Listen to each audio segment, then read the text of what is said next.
የዛሬ 6 ዓመት ለጦርነት መቀስቀስ ምክንያት ነበር በተባለለት ምርጫ የተመረጡ የምክር ቤት አባላትን ማክሰኞ ዕለት ሰብስቦ ደብረጽዮን ገብረ ሚካኤልን የክልሉ ፕሬዝዳንት አድርጎ የመረጠው ህወሓት ዛሬ በይፋ ስራ መጀመሩን አሳወቀ። በብሔራዊ ምርጫ ቦርድ እውቅናው የተሰረዘው ህዝባዊ ወያኔ ሓርነት ትግራይ ህወሓት ዛሬ ለካቢኔ አባላት ጥሪ በማድረግ ስብሰባ መቀመጡም ተሰምቷል። የትግራይ ክልል ጊዜያዊ አስተዳደር ፕሬዝዳንት ሌተናል ጀነራል ታደሰ ወረደ በበኩላቸው በክልሉ ህዝብ ላይ ለሚደርሰው ጥፋት ተጠያቂው ራሱ በጉልበት የአስተዳደሩን ስልጣን ለመያዝ እየሞከረ ያለው አካል ነው ሲሉ በጽሁፍ አጋርቷል። አንድ የከተማዋ ነዋሪ ስለ ሁኔታው ለዶይቼ ቬለ ተናግሯል። የ2012 ምርጫ ተካሂዷል ነበር በትግራይ ብቻ። እሱም በፕሪቶሪያ አግሪመንት ፈረሰ። ጊዜያዊ አስተዳደር ተቋቋመ። ከ3 ዓመታት በኋላ አለመግባባቱ ምናምን ሲመጣ ምክር ቤቱን እንመልሰዋለን አሉ። ምክር ቤቱ መለሱ። ከትናንት በስቲያ እዛ ስብሰባም ተካሄደ። ስብሰባ አካሄደውም ደብረጽዮን ነው ፕሬዚደንት ብለው መረጡ። ያ ፕሬዚደንት ሆኖ የተመረጠው ደብረጽዮን ደግሞ ዛሬ ወደ ፕሬዚደንት ኦፊስ ገባ። ፕሬዚደንት ኦፊስ ገብቶ ስራ ጀምሬያለሁ፣ የካቢኔ አባላትን ጥሪ አድርጌ ስብሰባ ጀምሬያለሁ ብሏል። ሌተናል ጀነራል ታደሰ ወረደ ቀደም ሲል ጀምሮ የህወሓት አካሄድ ትክክል አይደለም፣ ይህ ክልሉን ወደ ሌላ ችግር የሚያስገባ ነው፣ መፍትሄውም ንግግርና ውይይት ነው ሲሉ ጥሪ አቅርበው እንደነበር ተነግሯል። ደብረጽዮን ገብረ ሚካኤል የህወሓት ሊቀመንበር ሆኖ የተመረጡ ዕለትና ዛሬ በመቀለ ከተማ ሰማይ ላይ የጦር ጀት ሲያንዣብብ እንደነበር የዓይን እማኙ ለዶይቼ ቬለ ተናግሯል። የሰው እንቅስቃሴ ቀንሷል። ከድሮም ስለተከለከለ ወደ ትግራይ የሚገባ የፌደራል መንግስት ስለከለከለ የሚገባ ነዳጅ ምናምን ስለሌለ ትራንስፖርት አገልግሎት በጣም እየተስተጓጎለ ነው። በእግር ነው ብዙ ሰው የሚንቀሳቀሰው። እሱ ነገር አለ። ከትናንት በስቲያ ደግሞ የአውሮፕላን የጀት ድምፅ ከተሰማ በኋላ ብዙ ሰው አደናግጦ ነበር። ማክሰኞ ዕለት ማለት ነው። ዛሬም የጀት ድምፅ ተሰምቶ ነበር፣ አይተን ነበር። የጦር ጀት ማለት ነው። ጠቅላይ ሚኒስትር አብይ አህመድ የትግራይ ክልል ጊዜያዊ አስተዳደር ፕሬዝዳንት ሌፍተናንት ጀነራል ታደሰ ወረደን የስልጣን ዘመን ከሚያዝያ 1 ቀን 2018 ዓ.ም ጀምሮ ለተጨማሪ 1 ዓመት በቅርቡ ማራዘማቸው የሚታወስ ነው። ፈረንሳይ እንግሊዝኛ ተናጋሪ ከሆኑ የአፍሪካ ሀገራት ከሀገሯ ውጭ ለመጀመሪያ ጊዜ በኬንያ ናይሮቢ ጉባኤ ልታካሄድ ነው። ጉባኤውን የፈረንሳይ ፕሬዝዳንት ኢማኑኤል ማክሮ ከኬንያ አቻቸው ፕሬዝዳንት ዊሊያም ሩቶ ጋር ይመሩታል ተብሏል። ለዚሁ ጉብኝት ነገ ቅዳሜ ጉዞ የሚጀምሩት ኢማኑኤል ማክሮ 3 የአፍሪካ ሀገራትን እንደሚጎበኙም ተዘግቧል። በአፍሪካ ጉብኝታቸው ፕሬዝዳንት ኢማኑኤል ማክሮ ከግብጽ ፕሬዝዳንት አብዱልፈታህ አልሲሲ ጋር በመሆን ሰሜናዊ ግብጽ አሌክሳንድሪያ ውስጥ የሚገኝ ዩኒቨርሲቲን ያስመርቃሉ ተብሏል።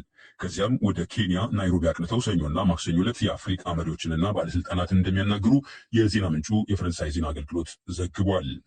ፈረንሳይ በአፍሪካ የምታካሄደው ጉባኤ ከአህጉሪቱ ጋር የሚኖራትን ግንኙነት ይበልጥ የሚያጠናክር መሆኑን ኤሊዜ ቤተ መንግስት መግለጡ ተዘግቧል። ፕሬዚዳንት ኢማኑኤል ማክሮ የፊታችን ረቡዕ በሚኖራቸው የአዲስ አበባ ቆይታቸው ደግሞ ከአፍሪካ ህብረት ሊቀመንበር መሐሙድ አሊ ዩሱፍና የተባበሩት መንግስታት ድርጅት ዋና ጸሐፊ አንቶኒዮ ጉተሬሽ ጋር እንደሚወያዩ የዜና ምንጩ አክሎ ጠቅሷል።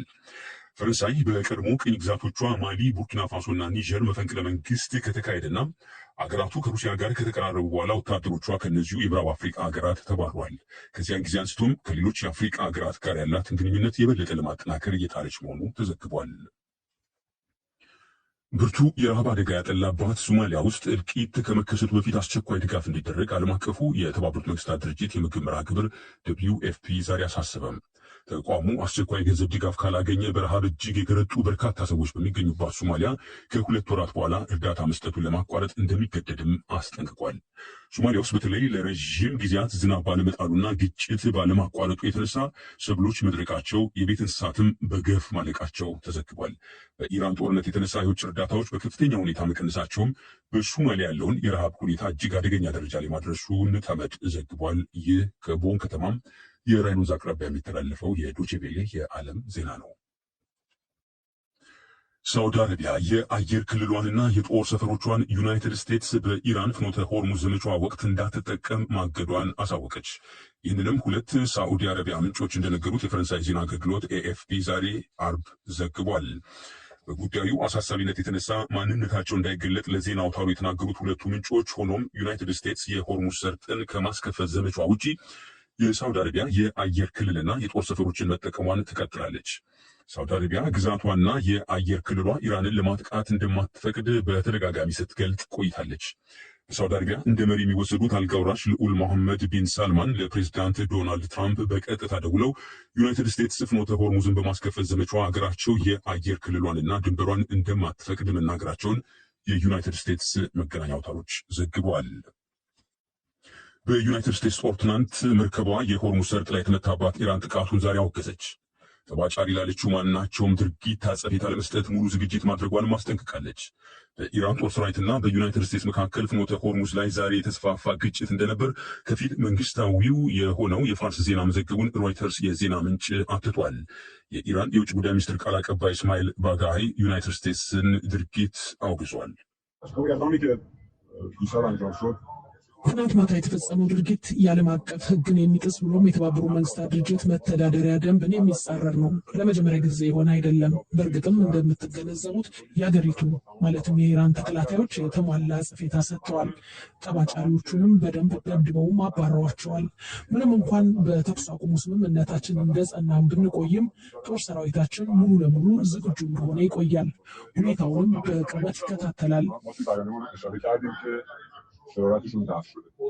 ኢራን በሆርሙዝ ሰርጥ የሚያልፉ መርከቦች ቀረጥ ለማስከፈል ባለስልጣን መስሪያ ቤት ማቋቋሟንም ይፋ አድርጋለች። የዩናይትድ ስቴትስ የውጭ ጉዳይ ሚኒስትር ማርኮ ሩቢዮ ኢራን ፍኖተ ሆርሙዝን ለመቆጣጠር መሞከሯ ተቀባይነት የለውም ሲሉ አስጠንቅቋል።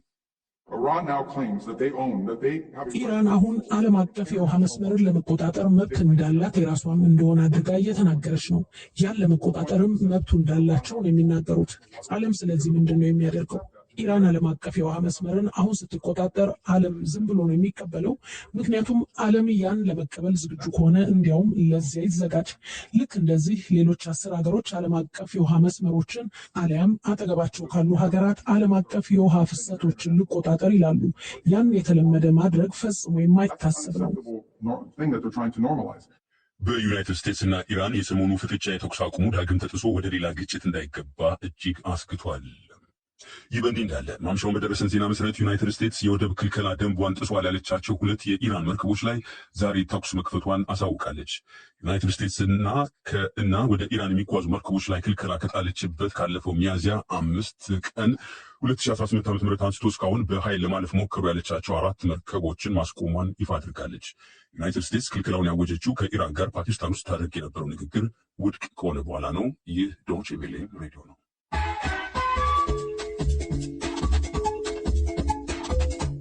አድማጮች ዜናውን ለማጠናቀቅ አርዕስተ ዜናውን በድጋሚ እናሰማለን። የዛሬ 6 ዓመት ለጦርነት መቀስቀስ ምክንያት ነበር በተባለለት ምርጫ የተመረጡ የምክር ቤት አባላትን ማክሰኞ ዕለት ሰብስቦ ደብረጽዮን ገብረ ሚካኤልን የክልሉ ፕሬዝዳንት አድርጎ የመረጠው ህወሓት ዛሬ በይፋ ስራ መጀመሩን አሳወቀ። ብርቱ የረሃብ አደጋ ያጠላባት ሶማሊያ ውስጥ እልቂት ከመከሰቱ በፊት አስቸኳይ ድጋፍ እንዲደረግ ዓለም አቀፉ የተመድ የምግብ መርሃ ግብር ዛሬ አሳሰበ። ሳውዲ አረቢያ የአየር ክልሏንና የጦር ሰፈሮቿን ዩናይትድ ስቴትስ በኢራን ፍኖተ ሆርሙዝ ዘመቻ ወቅት እንዳትጠቀም ማገዷን አሳወቀች። በዩናይትድ ስቴትስ ጦር ትናንት መርከቧ የሆርሙዝ ሰርጥ ላይ ከመታባት ኢራን ጥቃቱን ዛሬ አወገዘች። ዩናይትድ ስቴትስ የወደብ ክልከላ ደንቧን ጥሷል ያለቻቸው 2 የኢራን መርከቦች ላይ ዛሬ ተኩስ መክፈቷን ይፋ አድርጋለች። የኢትዮጵያ የሰብአዊ መብት ኮሚሽን በ7ኛው ጠቅላላ ምርጫ የቅድመ ምርጫ ሂደቶች ላይ ከትግራይ ክልል በስተቀረ አደረኩት ባለው የክትትል ቅኝት ጉልህ ጥሰቶችን ለይቶ መሰነዱን ገለጸ። ቦርዱ ትናንት ውስን የመገናኛ ብዙሃንን ብቻ ጠርቶ ይፋ ባደረገው ውጤት በአብዛኛዎቹ ክትትል በተደረገባቸው አካባቢዎች በተረጋጋ ሁኔታና አሳሳቢ የጸጥታ ስጋት ሳይደርስ የመራጮች ምዝገባ ሂደት መከናወኑን ጠቅሷል። ፓርቲዎች በምርጫ ጉዳይ ሰበብም ሰላማዊ ሰልፍም ለማድረግ ክልከላ እንደተፈጸመባቸው እንደገለጹለትና በፖሊስ ጣቢያዎችና በመጠጥ ቤት ግቢ ውስጥ ምርጫ ጣቢያዎች መደራጀታቸውን መመልከቱን ጠቅሷል። ሰሎሞን ሙጬ ከአዲስ አበባ ተጨማሪ ዘገባ አለው። የኢትዮጵያ ሰብአዊ መብቶች ኮሚሽን ዋና ኮሚሽነር ብርሃኑ አዴሎ ተቋማቸው የተአማኒነት ጥያቄ የማያስነሳ ያሉትን የ7ኛው ጠቅላላ ምርጫ የቅድመ ምርጫ ሂደት ክትትል ማድረጉን ገልጸዋል። ይህው ክትትል ከመደበኛው የእጩዎች ምዝገባ እስከ ልዩ የምርጫ ጣቢያዎች የመራጮች ምዝገባ የሚደርስ ነውም ተብሏል።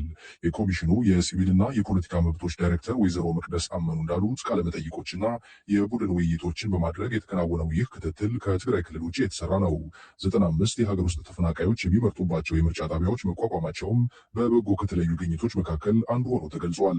በአብዛኛዎቹ ክትትል በተደረገባቸው አካባቢዎች በተረጋጋ ሁኔታና አሳሳቢ ሆነ የጸጥታ ስጋት ሳይደርስ የመራጮች ምዝገባ ሂደት መከናወኑ ነው። ኃላፊዋ የኢንተርኔት መቆራረጥ የምዝገባ ሂደት ማስተጓጎሉን፣ ተጋላጭ ለሚባሉ ዜጎች ተደራሽ ያልሆኑ የምርጫ ጣቢያዎች መኖራቸውን፣ የተወሰኑ የምርጫ ጣቢያዎች የምርጫ ምልክቶችና የምርጫ ጣቢያ መመሪያዎች በግልጽ ያልተመላከተባቸው መሆኑን፣ ህዝባዊ ትዕይንቶች ላይ ዜጎች በግዳጅ እንዲሳተፉ መገደዳቸውን፣ የምርጫ ቁሳቁስ ዘግይቶ መድረስና የምዝገባ ሂደት ዘግይቶ መጀመር፣ ምዝገባ ለ3 ቀናት ብቻ የተደረገባቸው የምርጫ ጣቢያዎች መኖራቸውን ጭምር ዘርዝረዋል። ፖለቲካ ፓርቲዎች በምርጫ ጉዳይ ስብሰባና ሰላማዊ ሰልፍ ለማካሄድ ብንፈልግም ክልከላ ተፈጽሞብናል የሚል ቅሬታ አቅርበውልናል በክትትል ወቅት። ሌላኛው በተወሰኑ አካባቢዎች በሕግ በተከለከሉ ቦታዎች ላይ የተደራጁ የምርጫ ጣቢያዎች መኖራቸው ነው። አንዳንዶቹ በፖሊስ ጣቢያ ውስጥ የተዘጋጁ ናቸው። ሌሎቹ በመከላከያ ካምፕ አጠገብ የተዘጋጁ ናቸው።